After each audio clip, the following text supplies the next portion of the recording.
Faith Files. What's up? It's your boy back at it. You're now watching Faith Files, episode 2. Today, another crazy story to add to the files. But first, I want to talk about why it's called Faith Files. When you're living in these situations and you're going through these experiences, you often tend to ask, not just yourself, but ask the Most High, higher power, God, why? Why did I have to lose this person? Why did I have to feel this pain? Why take this beautiful person or just take this person away from me? Why? What's the point? They say that everything happens for a reason. Sometimes innocent people die. Sometimes great people, good people die. Sometimes people die young. Why? What's the point? But you have to have faith and know, faith in God and faith to know that everything happens for a reason, yes. And we're to learn from every experience. And I truly feel like every situation, as long as you have faith, you will get through it and you will learn from this experience. Because every story that I'm going to share with y'all, I've realized that has not only got me closer to God, but also closer with family members and friends and the people around me that I truly love. All right, going back now. Today we're going to talk about my man, Craig Mack. There's a lot of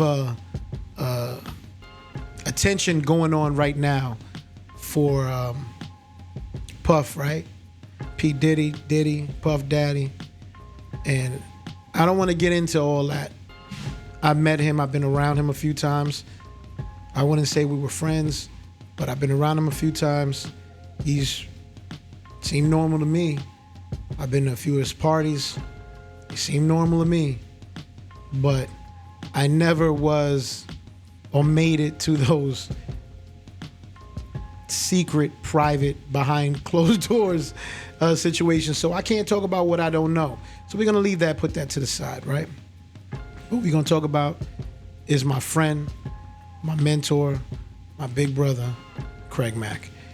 All right, so I met Craig Mack, I would say in 98. So his grandfather lived in Queens, in Jamaica, Queens, where we were. And I knew some friends that were around him. And he was trying to form this record label called Mackworld. At the time, on that label was going to be Tango and Cash, which was comprised of Star Kim. Star Kim Allah is actually on YouTube. You can look up his videos. And dude named Quasi, which at the time, I don't even recall who was Tango, who was Cash. But what I do know, they were super nice on the mic, right?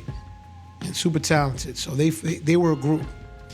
Then you had these 3 sisters named, well, they weren't sisters. They weren't related, but they were in a group and they were called Queens. And if I recall, that was Chunky Black, Lethal, and Hail Mary Crack Cocaine. Shout out to Hail Mary Crack Cocaine, because I'm still cool with her to this day. I found her on IG, so I'm going to try to tag them in these videos. But they were a group. And so I came around them,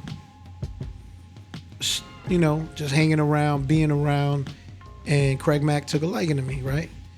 But I would honestly say and be comfortable enough saying that it wasn't just a rapping thing, because I rapped for him a few times, whatever. It was more so of a bond that we formed, right?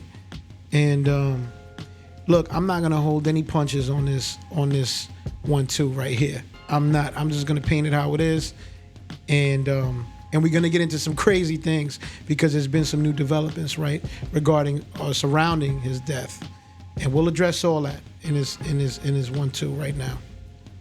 I was his right hand man. I had the car. I was holding him down.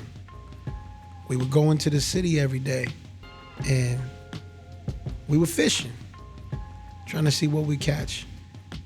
Because we was both hungry for different reasons, right? Me, because I wanted this career in rap, and him, he was trying to get into a new situation. And so we went into Manhattan every day. Every day we drove in. Like I mentioned, we were very good friends. My parents loved him. He used to come to my house. I used to go to his house. I was around his family. You know, I met his beautiful mom and his father, who are now both deceased. You know what I'm saying? And his kids. Shout out to Asa and Amanda, wherever y'all are. Just know that Uncle Blanco loves y'all and will always love y'all. You know what I'm saying? And although we might not speak as often as we should, you know, I always got a great deal of respect and love for y'all. I watched them grow up. I was there. They were babies, man. They were small, you know? And I rode with my dog, you know what I mean? And he took me on the road. We started doing shows. We traveled domestically and internationally, did a lot of shows. And I was a lot for him. At some points I was on stage with him, hyping the crowd, you know, hype man if you want to call it. At times I was holding him down. You know, he had beef with people and I was holding him down. I was young. I don't want to say trying to prove myself, but I was a very different person than what I am now, holding him down. And that doesn't mean by any shape or form I was the toughest. I just was ready to ride for my guy. You know what I'm saying? And an artist, right? I gave him some songs and helped him as much as I could, but I gave him some songs that he pressed up on vinyl and distributed across seas that I didn't get paid for, but it's all good. So that's just a brief, you know, kind of explanation of how our relationship was. In those trips to New York, we were able to, you know, because he was always cool with everybody over at Bad Boy. And June Balloon, shout out to June Balloon, because he's a day one. He's been down with Craig, and at his lowest, June was always there for him, and he gave, I mean, more than respect for me. And that's my man, right? So we were able to get back into Bad Boy, and he worked himself out a new deal. I don't know the particulars. I wasn't into all that, but I do know that he was put into an apartment, to the village. No, was it to the? I don't recall. It was an apartment building right in front of United Nations over there. Beautiful building. He was put in there for a little while, and I would go there every day, and then from there we would go to Daddy's house, record, and he was working on this project. That's how he was able to get on the Special Delivery remix and the Black Rob skit that he was on, and yada yada, so forth. Things didn't pan out the way we thought it was gonna pan out. And so we ended up, I guess, stopped going. I didn't ask no questions, right? He was my big bro. What he said what he said went, and I didn't question anything. He still tried to do his thing. We kind of had a little misunderstanding, and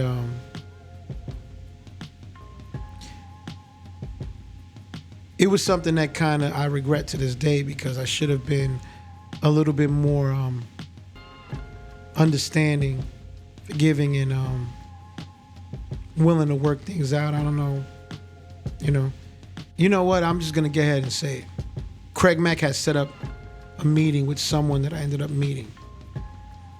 Those names I won't say.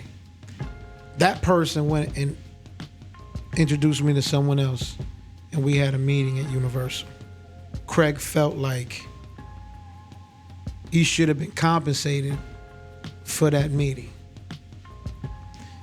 in some way, shape, or fashion. It might not have been just for the plug, but it had something to do with the situation I was in. You know, I had a business at the time, and it was kind of drawn up like it was bigger than what it was, and I was in a different financial situation that I was in, that I really wasn't in. Long story short, I didn't like that. I rode for you. I was with you from day one. I was with you when we didn't have nothing to eat. When I say that, I'm not trying to be messed up. I'm saying what it was. We didn't have $50 to get food. We didn't have it. It's just the truth, right? He didn't have it. I got offended. And I stopped taking his calls.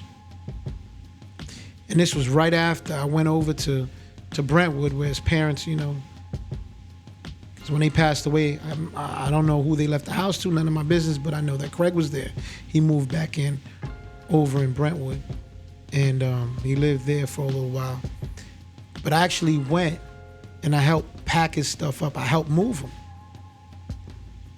the day he went to South Carolina. And it was sad, man. We took some pictures. He wanted to take pictures. I was on that whole mindset. I didn't want to take no pictures, but we took pictures. And it breaks my heart, man. That was the last time I saw him.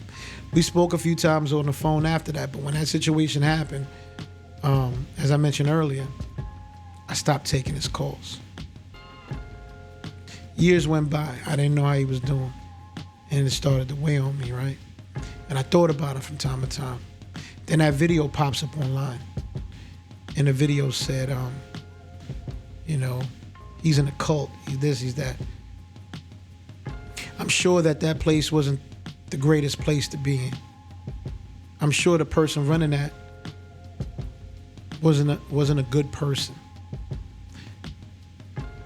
And I know for a fact that his family didn't approve of that place. He's a grown man. That's where he wanted to be.